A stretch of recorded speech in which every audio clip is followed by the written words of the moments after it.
సూత మహర్షి మహర్షుల సభను ఉద్దేశించి అత్యంత కరుణతో ఇలా ఉపదేశించారు.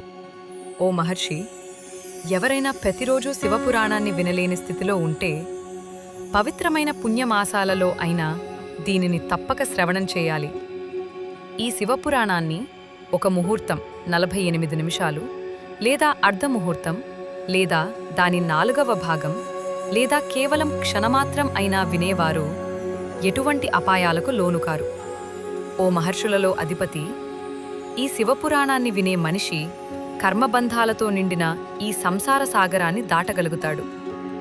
కర్మలనే మహా అరణ్యాన్ని దహించి విముక్తిని పొందుతాడు. ఓ మహర్షి, దానాలు చేయడం వల్ల, యజ్ఞాలు నిర్వహించడం వల్ల సంపాదించిన పుణ్యఫలాలన్నీ శివపురాణ శ్రవణం ద్వారా స్థిరత్వాన్ని పొందుతాయి.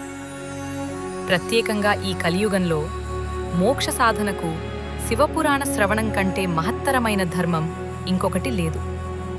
ఇదే మనుషులకు విముక్తిని ప్రసాదించే అత్యంత శ్రేష్టమైన మార్గం.